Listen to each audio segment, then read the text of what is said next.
Infancia y Juventud, escrita por el general Manuel Antonio Noriega Moreno de Panamá, 15 de octubre 2009.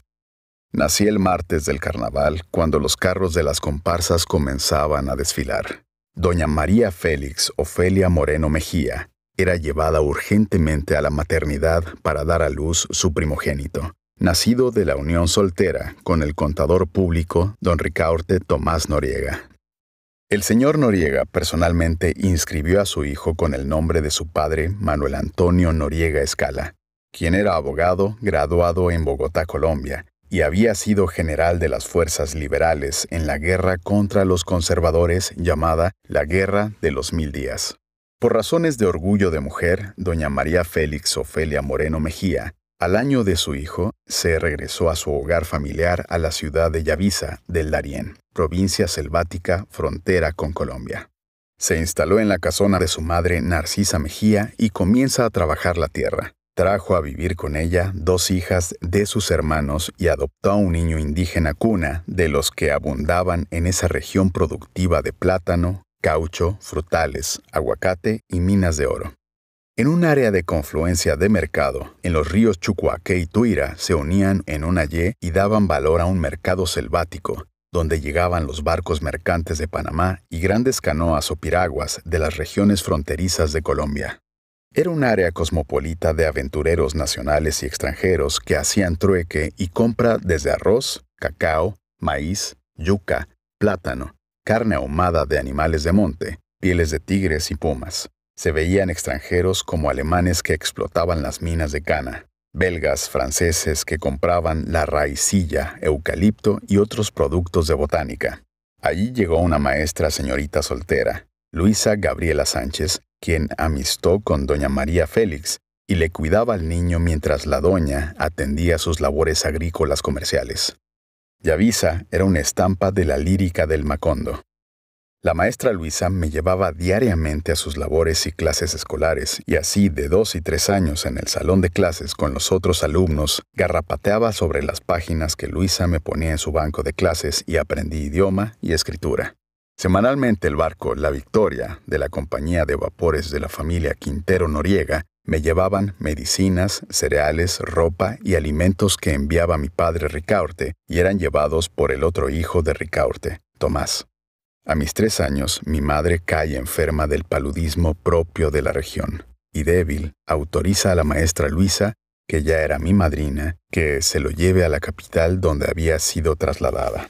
La enfermedad de mi madre se complica. Mi padre le da la custodia de mí a su tía materna Regina, que tenía 2 hijos, Yolanda y Alcides. Allí asistí a la escuela primaria, República de México, al otro lado del Palacio Presidencial.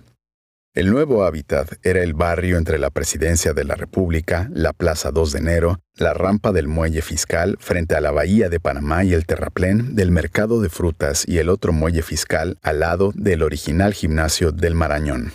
Gradué primaria e ingresé por alto puntaje al Instituto Nacional, escuela secundaria, élite de estudios y de cuna nacionalista y patriótica llamada El Nido de Águilas.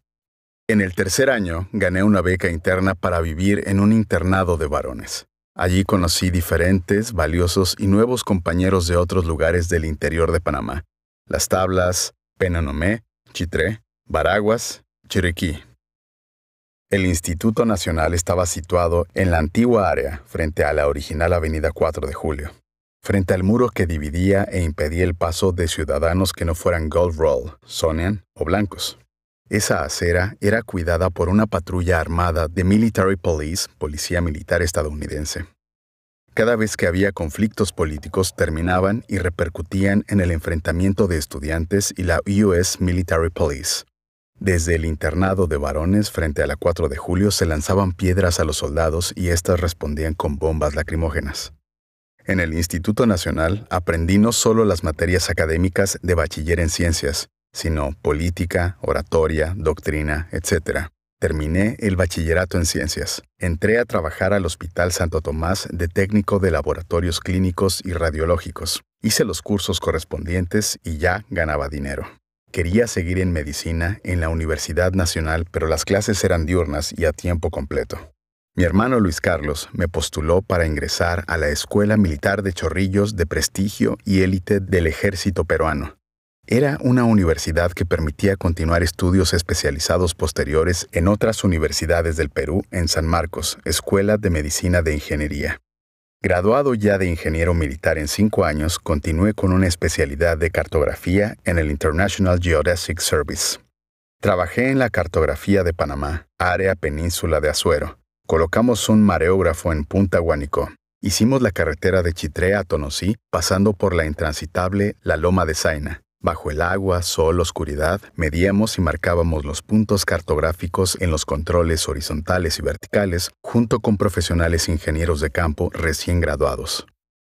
En los carnavales, durante un viaje a la ciudad de Colón, siendo ingeniero de cartografía del Servicio Geodésico, por razones del destino e imprevistas, conocí al mayor Omar Torrijos, que era el jefe militar de la Guardia Nacional de Colón. Hablamos de temas generales y me ofreció que trabajara con él en Colón. La conversación quedó ahí. Regresé a Tonosí a mi cartografía y se me olvidó el incidente. Un día recibí un telegrama de la Comandancia de la Guardia Nacional firmado por el segundo comandante Coronel Pinilla para que me presentara a su despacho. Viajé y me comunicaron el nombramiento del subteniente en la zona norte provincia de Colón bajo el mando del mayor Omar Torrijos. Iba a ganar 120 a diferencia de los 650 y más tiempo extra de trabajo en el campo fuera de horario. En la Guardia Nacional tenía comida y vestuario gratis, con dormitorio, mando y jurisdicción. Y en la Escuela Militar de Chorrillos, Perú, me llené del espíritu del soldado peruano, peleador de batallas por su soberanía contra los chilenos, ecuatorianos, colombianos, viniendo de la lucha de la independencia de España, al mando de los héroes Bolívar, Sucre, San Martín. Era suficiente para mantener el ideal militar y sobrepasar la añoranza del médico. La escuela era una universidad académica, no solo el pensum militar teórico-práctico de fortalecimiento mental, físico, resistencia a las inclemencias del clima, desierto de arena, selva, glaciares fríos, montañas, los Andes peruanos cruzados por Bolívar para derrotar a los españoles, y las materias culturales, históricas, literarias de grandes profesores y escritores peruanos. Allí estaba la flor innata de la cultura latinoamericana como un centro de instrucción militar de 200 millas. Bellos edificios ornamentales, patios con losas de mármol, bibliotecas, club de cadetes, bailes semanales, etc. Me sentía en las nubes. Mi ego era a 1000. Panamá, subdesarrollado con una organización militar por hacer, con un grupo pequeño de oficiales superiores como Torrijos de rango mayor que ya en 1962 sentían la diferencia de clases y soñaban con transformar la institución, sin atreverse a hablar por miedo al poder de la aristocracia que comandaba y mandaba la institución. Colón era una ciudad canalera, gringuera. El gobernador yanqui era el amo señor del área. Era una ciudad de corrupción, juegos, casinos, cabarets, putería barata y cara. La marinada yanqui se tomaba las calles después de las 6 de la noche, borrachos y regando dólares de bar en bar. Los oficiales jóvenes gozábamos de ese ambiente en la cara de los artistas internacionales de los cabarets estilo París, Argentina, USA, pero teníamos el control social juvenil de la población colonense, estudiantes o trabajadores de la zona libre o de los fuertes militares yanquis en áreas no trespassing y de Gold Roll y Silver Roll, blancos y negros. Colón era una ciudad corrupta de drogas, juegos, trampa, robos, contrabando, prostitución, igual que el Nueva York de las películas, sobre un gueto de miseria, pobreza, enfermedades, gente sin futuro, un peligro para un oficial recién graduado. Torrijos es cambiado a Chiriquí y él me incluye en sus oficiales para el cambio.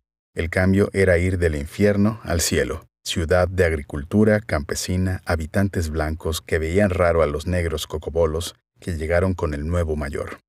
El día comenzaba a las 5 a.m. y terminaba a las 5 p.m. La noche caía con un silencio de puertas cerradas y luces titilantes, con ruidos esporádicos con motores de carros que se movían hacia la carretera panamericana que iba para Costa Rica. Cantinas viejas metidas alrededor del mercado o de los llamados jorones que vendían comidas y licor que de noche agonizaban con el reloj. La ciudad de David tenía una extensión universitaria y me inscribí ahí para coger cualquier materia y pasar el tiempo. Como yo era el jefe de tránsito y transporte terrestre, alternaba con los comerciantes y clase media alta de la sociedad chirricana que era racista, extremista, conservadora y que era el lugar ideal de visitas y distinción de los jefes políticos y militares de esa época. Los chirricanos tenían haciendas, ganado y muchos recursos económicos. La clase alta y una clase media de profesionales, educadores, médicos que trabajaban en las oficinas de los doctores ricos del área. Mi cultura, don de gente y conocimientos me abrieron las puertas de muchas familias tradicionales. Mi don de conversación me facilitó misiones duras con ciudadanos poderosos y con humildes campesinos, obreros, sindicalistas, en sus problemas y conflictos laborales. Chiriquí era una provincia dura por sus jefes políticos y porque era una población que odiaba al gobierno y a los militares. Las autoridades judiciales eran enemigas de los uniformados. Había que estar con mucho cuidado. A diferencia de Colón, no se podía vivir en juerga. Conocí a Felicidad, maestra de la escuela detrás del cuartel, porque era la niña moza de la ciudad. Papá español de genio agrio, cazador con una tienda de abarrotes estilo supermercado en el barrio. Ella con un carrito blanco Hillman era la atracción de jóvenes, viejos, profesionales, porque era blanca como la leche, pelo negro, seria, que llegaba algo malcriada y creída. Cuando pasaba en su carro por el cuartel, el guau, fiu fiu, se oía. No le hablaba a nadie, hasta que chocó su carro y me conoció a mí, pero fue a arreglar el caso con su mamá de chaperona. El proceso de casamiento amerita una conversación aparte, pues allí hay un par de detalles o anécdotas cuartearias de disciplina, etc. Buena fortuna, bendición, man.